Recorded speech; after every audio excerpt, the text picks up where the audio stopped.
Hey, are you ready to grow your business? You have checked out the number one resource for business leaders, entrepreneurs, startup founders, and managers. And we're going to teach you how to grow and scale your business with real actionable steps. There's no fluff in this podcast. It's just good advice. Today's episode is brought to you by WP Maintenance Plan. You can find out more at WPMP.org. It's a business that will cover handling the maintenance of your WordPress site. Did you know that in order for your website to show up at the top of Google's search listings, it has to be in compliance with a heck of a lot of different standards, from optimizing the page, from security fixes, from all sorts of maintenance that I don't want to deal with. You probably don't want to deal with. You probably want to just focus on whatever awesome service you offer to your customers. So offload all of that maintenance, all of that technical stuff to WP Maintenance Plan. They'll take care of it at a 100% satisfaction guarantee for only $49 a month. No WordPress site comes out of the box even meeting 2/3 of Google's recommendations for what a website needs to have in order to place high on its search listings. So check out WPMP.org to find out more. With that said, enjoy this episode. Here comes your good advice.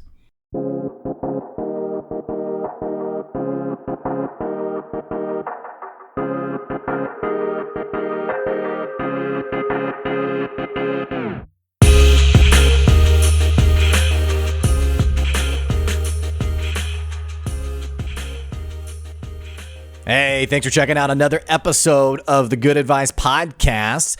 Throwing up another solo episode today. Like I said, I've said it a couple times now. I'm trying to get back to getting up these solo episodes. I love the guests who come on the podcast. If you've never checked out the podcast before, you got to scroll through. There's some pretty incredible business leaders who've been on the podcast and who have shared some pretty incredible insights for not just how they grew their business, but how you can also grow your business. But outside of these guest episodes, I love to jump on the microphone and share some of the things that I'm passionate about, share some of the things that are going on with me, things that are top of mind for me. And so that's what I want to do today. First of all, we just celebrated 2 years of the podcast. Today is October 7th. The podcast went live on October 1st and really didn't know what it was going to lead to, really had no idea what was going to happen with it.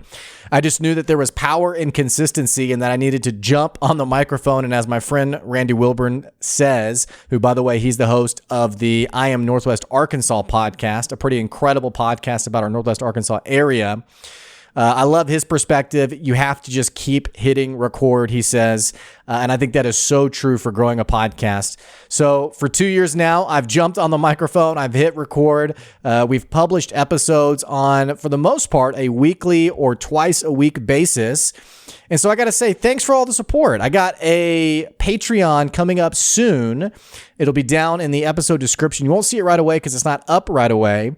But for the price of a cup of coffee, only $5 a month, you can continue to support the podcast, continue to help me grow it into something truly meaningful and helpful for business owners, entrepreneurs, and startup founders, wherever they are.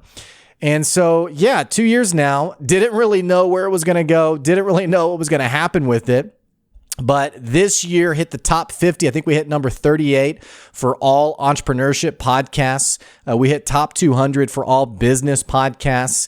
And then there's like a bunch of just like really random statistics that we've hit as well. I saw yesterday, or maybe it was the day before, that we were like top 15 for all business podcasts in Ghana. What? I don't know. I mean, so there's these random stats that have come in, these random things that have shown me that people are listening to the podcast all over the world. I don't know how they find it. I have no idea. I'm not like paying for advertising in Ghana, but hey, I'm all about it. I love people finding the podcast. Hopefully, if you've listened to it long term, it's been useful for you. It's been helpful for you. And today we're going to throw some good advice your way. We're going to be talking about some things that this is like, I feel like I'm a little surprised because I feel like every podcast for the last 6 months, I've had to reference COVID in some way. Back in March, whenever COVID hit, I thought it would be kind of like a 30-day thing. Like we'd be talking about it. And then like around this time, we'd be like, hey, you remember COVID? But surprise, surprise, it is still top of everyone's mind. It's still something we're dealing with on a day-to-day basis. But I'm excited to say that today's episode's not about COVID. We're not talking about anything related to COVID. And of course, now that I said that, I'm sure I will bring it back to COVID in some way. We're talking about sales today. In fact, we're talking about the phrases that should make you run and hide anytime someone says this to you. Anytime someone says one of these expressions to you, they start their conversation with one of these sayings, you should run and hide and go the other direction, because this person, chances are, is not worth your dollar. If a salesperson reaches out to you and says one of these things, you got to get out of there. You got to peace out. Don't do business with this person. And more importantly, if you are starting your sales conversations with any one of these expressions, shame on you. You're flubbing it. You're messing it up. You're totally whiffing it in the sales world, because these are things that are, first of all, they're so bad in the sales world, but second of all, they are so common. And as you've probably figured out, standing out in business really often has less to do with being innovative or being genius in business. And it's actually more about just being different. And so if you want to stand out in the sales world, stop saying what everyone else is saying. But so I get inundated on a day-to-day basis. You probably do as well. LinkedIn, Facebook, emails, whatever it is, I get inundated with these same messages over and over and over and over again. And it's almost kind of like some worldwide guru held a conference that was open to the public and every salesperson could go to it. And this sales guru had a slide deck on like, here's the 5 things you should say to your prospective client, to your prospective customer. And now it's like everyone's in on it. It's so bizarre how, like, it's so weird to me. Like, I don't get how everyone is saying the same thing. And it's weird to me because it's like, how are people... And actually what it tells me is that 90% of people in sales really have no idea what they're doing. They're just copying what everyone else is doing. And so, you're going into sales maybe for the first time, and you've gotten one of those obnoxious messages, and maybe you don't have a lot of sales experience. Maybe you're not really sure how to sell. And so really, to no fault of your own, you're like, okay, well, this is the message that I got. This person seems to know what they're doing. I guess I need to do what they're doing. I need to just repeat what they're doing, and maybe that'll work for me. So that's the only explanation I have, is that maybe for whatever reason, people are just copying one another's bad habits and hoping, with the prayer that maybe it'll work. I'm here to tell you that these things don't work. You don't want to be saying these things. You don't want to be trying these things. There's actually a much better way to get sales in your business. And again, at the same time, avoid the obnoxious salespeople who will waste your time. So let's talk about the phrases, the expressions, the things that if you hear them said, you should run the other direction. And let's start with the one that's probably one of my biggest pet peeves. It's the expression, and I'm just gonna basically grab these DMs that I've gotten, but hey, Blake, I just want to add value today. And I love this one. This one, it frustrates me, but I love it at the same time, because this is a prime example of a really great concept that has been butchered in practice. It's a great concept. It's something that's tried and true, and it can totally transform your sales world. And yet we've butchered it. We've perverted it. We've totally flubbed it. We don't understand what it really means to add value, but we're using it. It's kind of like people who say they really love authenticity, or, hey, I just want to be really authentic with you. And I say that. But like now suddenly everyone's talking about authenticity without actually being authentic, right? It's kind of a cliche now. Well, so this is like the ultimate cliche in the sales world. I want to add value to you today. And what typically happens is someone says this because they know it's a buzzword. They know it's a power phrase to open up with. Hey, Blake, I want to give you value today. And it has all sorts of implications with it, of being generous, of being altruistic. I'm going to give you something because I'm so kind and considerate and I care so much about your business. So I'm just going to give this to you for free. And so it has all these implications that supposedly mentally, emotionally, whatever, it gets the other person now feeling responsive to, or rather feeling obligatory towards, now I should give you the time of my day. Now I should maybe buy from you, what have you. So it has all these implications, but how it's been basically totally screwed up is I've realized that people love this expression, but they have no idea what it actually means. So if you've never been in the sales world, maybe you've never had to buy anything before, getting something of value, it's a pretty tried and true concept, because one of the most basic principles of not just marketing, not just of sales, but just of business in general is the know, like, and trust factor. And the simplest way to describe it is that people typically buy and do business with people that they know, like, and trust. So I know who you are. I like what you stand for, or I like what your philosophy of business is, or I like what literally your product, I like how you've made it, maybe the whatever qualities it has. I like that.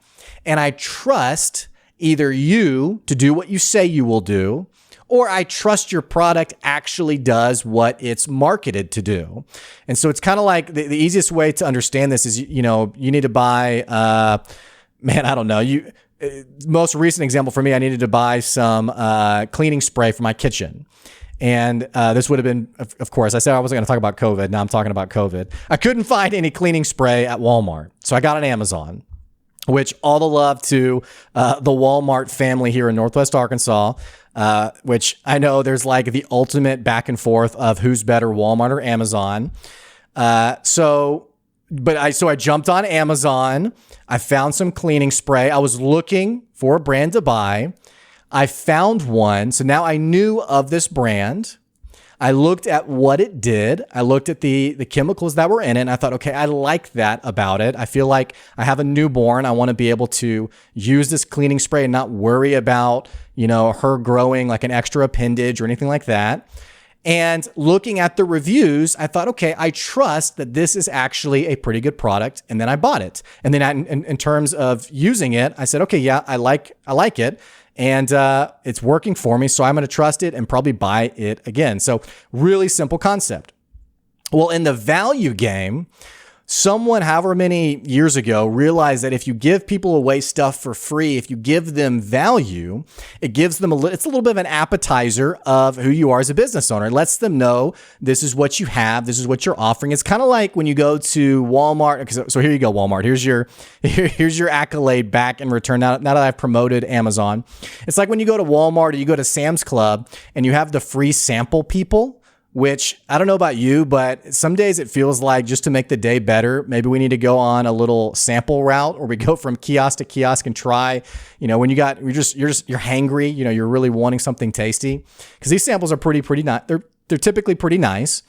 But so, you eat the sample and you're like, oh, that was kind of fun. Now I know a little bit more about it. Now maybe I'm more willing to buy from it. Well, this isn't like a new concept in the sales world. Giving value it's not anything new.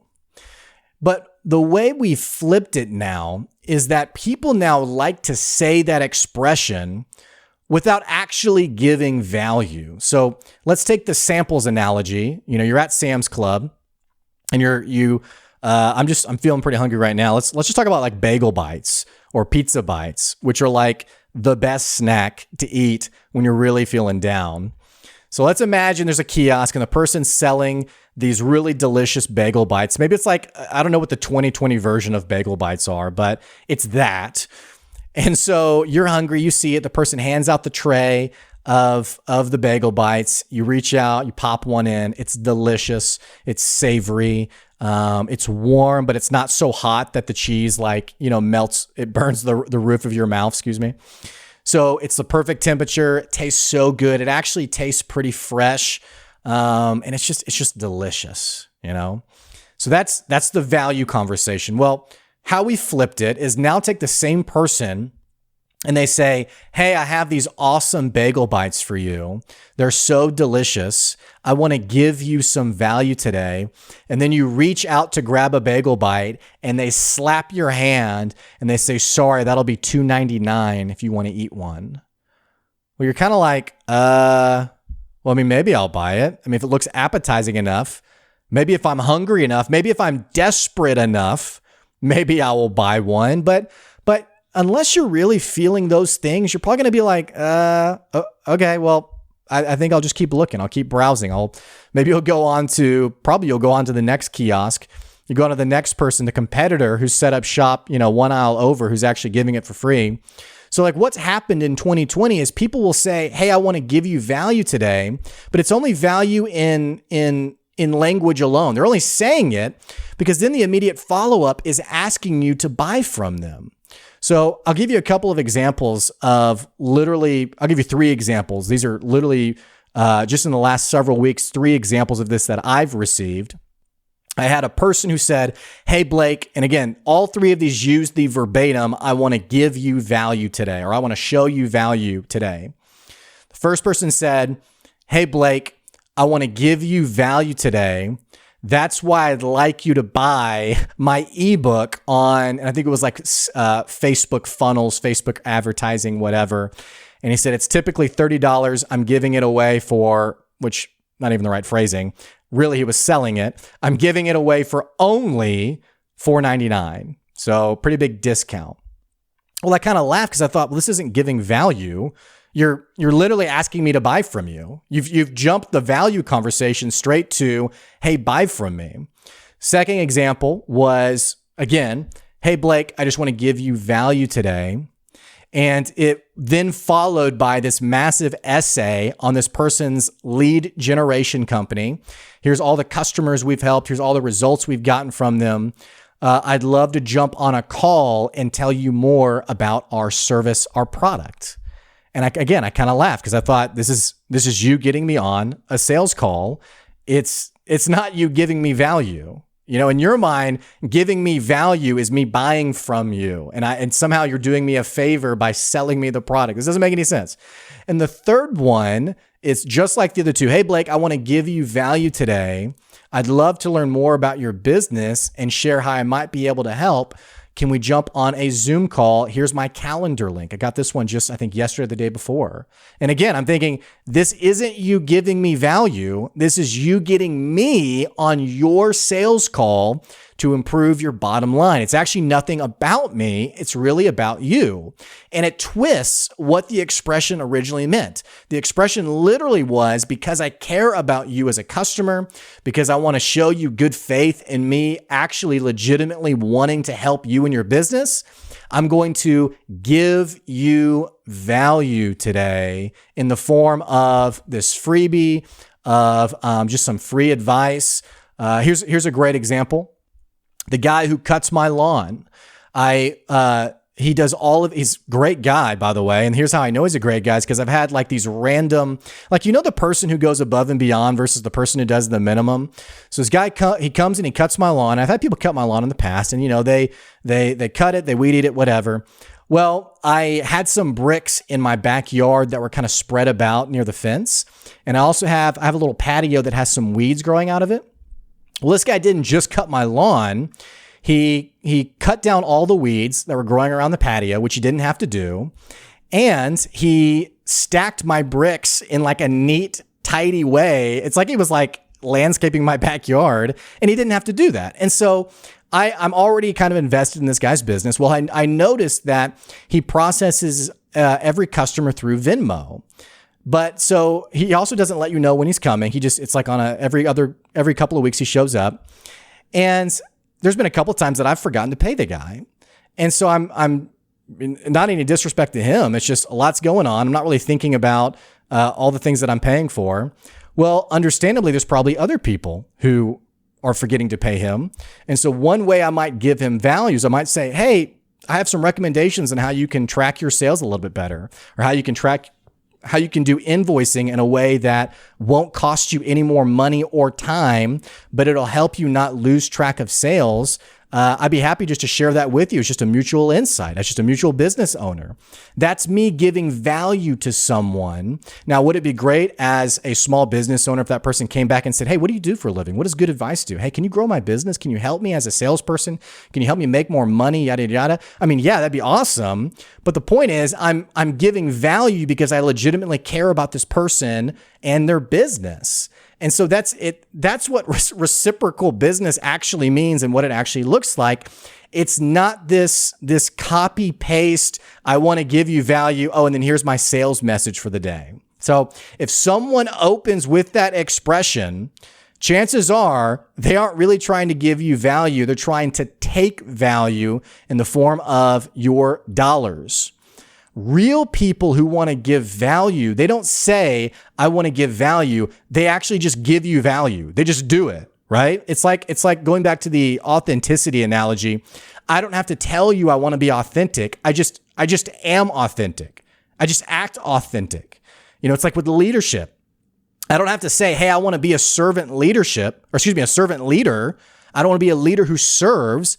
I just serve. I don't say that I'm doing it. I just do it. And so the people who are going to actually give you value, they are going to really give you value. They're not going to use it as this really superficial sales tactic. So that's the first one. That's the one that I'm probably the most miffed about. I probably should have saved it for last, for like the climax of the episode. But let's talk about a few other ones that I think are really obnoxious to me. They're all pretty related. Second one. And again, I'll just phrase it as the messages that I typically get. I got this one yesterday. Hey, Blake, we seem a lot alike. And I don't know why this bothers me so much. It's not because I'm fearful of being vulnerable. I'm not fearful of being understood in life. I'm not trying to be mysterious or aloof from people or what have you. And I don't even fully know why it gets on my nerves so much, because chances are this person doesn't really know much about me. They don't really know much about who I am. If it's the first interaction we have, they don't know why I'm in business. They don't know what I'm even trying to do with my business. And so when they say, hey, we seem a lot alike, or we seem really like-minded, it's a superficial sales tactic to create this sort of false sense of relatability. It's almost like, so I live in Arkansas. We have the Arkansas Razorbacks. It'd be like it's like the low-hanging fruit. It's the low-hanging fruit that the person doesn't, it's a bit disingenuous. That they're just like kind of putting those few words in to catch your attention just to get to the meat of what they're trying to say. So it'd be like someone, for example, being like, hey, Blake, I see you're in Arkansas. Woo pig suey. Hey, I want to tell you about this product I have. I mean, and maybe I'm being overly cynical. Here's the deal. It's because now that I'm saying it, I feel bad. I don't want to make you guys as salespeople have to now think so deeply into this that you can't even just get out there and do your job. But because obviously it's better than the alternative of, I think of it like in terms of like levels of offense, like the most offensive inbox message you can get is like literally the pure cold sales email message, whatever. Hey, Blake, let me tell you about this awesome product. So at least the Arkansas reference is one step better than that. However, it's important to know as a buyer that if someone just plugs that in at the start, hey, we seem really like-minded. Hey, we'd seem like, I had one guy who said, hey, we seem like we'd be friends. And again, I'm not anti-friend. I'm not an introvert. I love meeting people. I like to think that I'm relatable with people. I don't know. I like to think that I am.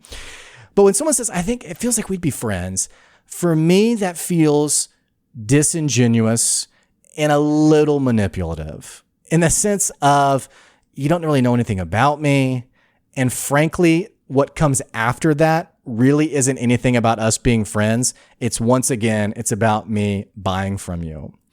The next one that's a bit just annoying as that one is when someone says, I love what Good Advice is doing. I don't know if there's like a book out there or like a sales script where like, it's like, say these 5 things, but I get this one a lot. Hey, Blake, I love what Good Advice is doing. And I think, what do you think Good Advice is doing? What do you think about this? Like, what's your perception of what, I'm not trying to sound cynical. I'm not trying to sound like overly bitter towards salespeople, but if you can tell from my voice, I am a little tired. I am a little exhausted because I'm getting these messages again and again and again.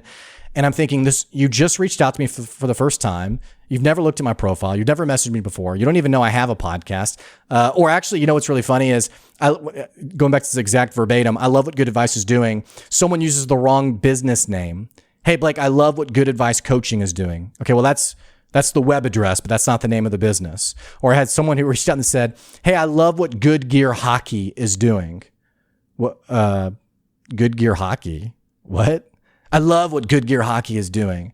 And then they proceeded to use it in an email 2 or 3 more times until finally I responded and said, hey, just FYI, that's not the name of my business. And so like these disingenuous messages that it's, you just have to know. And again, without sounding cynical, you just have to know that your buyers see right through that.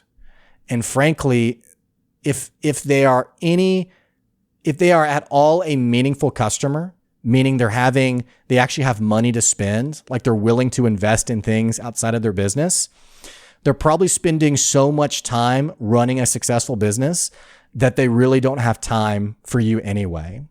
And so when you put out that kind of stuff that is disingenuous, that is tacky, that is hokey and cliche, that's what will cause someone just to scroll because they're thinking, yeah, I've heard that before. And I know you really know nothing about who I am and who I am as a business. The ones on the flip side that stand out to me, I got a message from someone who said, hey, Blake, I love the Good Advice podcast. Hey, I listened to 2 episodes. I listened to episode 124, and it was like a management episode. And I loved your perspective on leadership. Hey, I also listened to this episode and I loved your line. And then he quoted a line from the episode. Hey, I'd love to talk more about your podcast and how we might be able to work it. See, now I'm interested. Now you've put some meat behind the expression, I love what you're doing. And I know it's not a tacky sales line. And then the last one that's annoying to me, that should make you run, is when someone tells you, I think this would be perfect for you, when they've never asked anything about you, your business, and they haven't the slightest clue. I was on a sales call with someone who talked to me for probably 45 minutes about a product they were selling, a service they wanted my business to buy. And then they ended it with, Blake, I think this would be perfect for you. And I thought to myself, how would you know it's perfect for me? In our 45 minutes of talking, you never asked one thing about my business. You never asked one thing about the goals of my business. You don't even know why I'm in business. You don't know anything like that because you never asked. So how would you know it's perfect for me? What that reeks of is you trying to convince me it's a really great product and you're trying to convince me to buy from you without actually putting in the work of getting to know me as a buyer. And see, that is the hack in business. That's the silver bullet that people aren't willing to understand.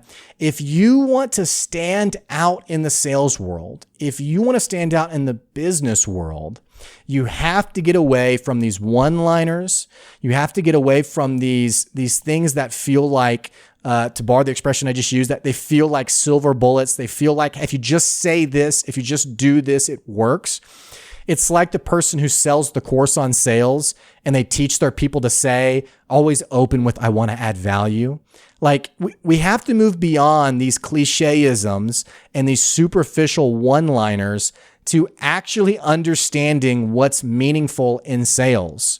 What's meaningful in sales has always been intentionality. It's always been a seller who's getting to know their buyer on an individual basis. No one wants to be another number on someone's P&L, in their order number, what have you. Every customer likes to feel a sense of individuality. And it doesn't mean, if you sell a product that is, to the masses, it's a $9.95, it's really not tailored to anyone in particular. I get that you don't have the time or energy to really take this down to a granular level with your buyer. But we've kind of forgotten how to do sales today, where we are so into these sayings that we're not into actually getting to know our customer. Because here's actually the insight. When you get to know a customer, you're not just trying to make the sale happen. You're also doing 2 other things. One, just like you're selling to them, you're also buying from them. Here's what you're buying from them. You're buying their quality as a customer, because not every customer is created equal. I had a friend of mine who worked for a business where he was talking about some of their contracts, and he said these contracts he had with his customers, and he said, yeah, some of our contracts we call regretfully signed, because now that we're working with this customer, we realize that they are infinitely more work than we wanted to put in, and they are infinitely more challenging than we thought they would be. They're hard to work with. They're over the top. I think of, for me, I was with my last company, we were working with Walmart, literally Fortune 1. It's the biggest company in the world. And we had sent a contract to them. We had done tons of contracts with them, and Walmart had always signed it. There were never any issues.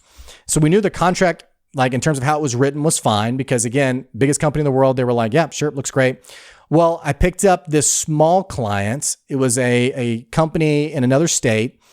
And so I couldn't really engage with them on a personal level, but I sent the contract over to them, and there were so many issues with the contract. And not just issues, but things like, you can't put this in a contract. This doesn't work. What's going on here? Why didn't you put this in here? And I remember thinking, dude, like, first of all, you aren't worth all of this extra energy and just trying to get the contract in a way you appreciate. But second of all, like, the things that you're complaining about, I know really aren't an issue, because I have literally the biggest company in the world in my back porch who isn't even blinking an eye, along with dozens, if not hundreds of other companies who've never had a problem with the contract.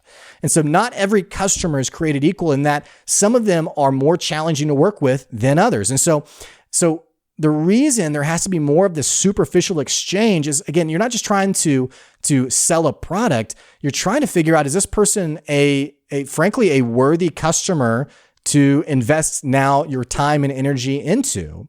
In the consulting world, for me, I'm not even just talking about difficult customers. I'm also thinking about, for the sake of my brand, will this person be able to execute on the advice that I give them? And that's not always the case. Sometimes I work with the business and I find out very early on, this person is incapable of change. They're either incapable of change, or whether due to their own ego, their lack of ability to delegate, their broken focus, what have you. This person is incapable. It's like pointing out, hey, here's a real flaw in your business. And they say, oh my gosh, yes, I need to work on that. And then 2 weeks go by and they're like, sorry, man, the day-to-day has been, it's the person who can't get out of the working in the business to focus on working on the business. So these are people who aren't great for my brand, because when the contract's said and done, they're going to come back, and even if it's their fault, they're going to come back and say, well, I didn't really get what I thought I was getting. Therefore, you must not be very good at your job, right? So I'm constantly validating and evaluating, is this person a great customer for me? A great example of this, I had a call with a guy out of Detroit who was trying to grow this business. It was this would have been maybe like a year and a half ago. He was trying to grow a in-home personal trainer business. And as we were talking, like I said, he's right out of Detroit. And I'm asking, where are you from? What's going on? And he's like, oh, I live in this tiny, tiny town about an hour out of Detroit. Barely anyone here, maybe 1,000 people, something like that. And I say, okay, well, that's not great for your business, because, if just from cold outreach alone, if only 1% to 3% of people buy from you, you're not going to be able to reach all 1,000. You're only going to be able to even a sliver is going to even listen to your brand, listen to your marketing message, what have you. It doesn't give you a lot of customers for your bottom line. I mean, just pure statistically speaking. But so he was like, okay, yeah, but I think I could figure it out. So we started talking more about the business. And I said, so you're going to travel from house to house? And he's like, yes, but there's a problem. I don't own a car. And I said, well, hang on. You're trying to run an in-home personal training business. You don't own a car. He's like, no, I don't own a car. So I was like, okay, well, that's a whole different problem we need to focus on. Okay, well, how are you gonna track your customers? Like, you're gonna put it into a Google Doc? Do you have a CRM? What is it? He goes, oh, I don't own a computer. And I go, okay. Well, how are you gonna reach out to your customers? If you can't email them, are you gonna call them? He goes, oh, I don't own a phone. I'm calling you from like my grandma's house phone. And I'm thinking two things. I'm thinking, how did I get on the phone with this guy? But I'm thinking too, this guy is in no way in the right position to take any advice that I could give him, right? And so this is not someone that I'm going to want to work with long term. And so the power of intentionality, it's not just about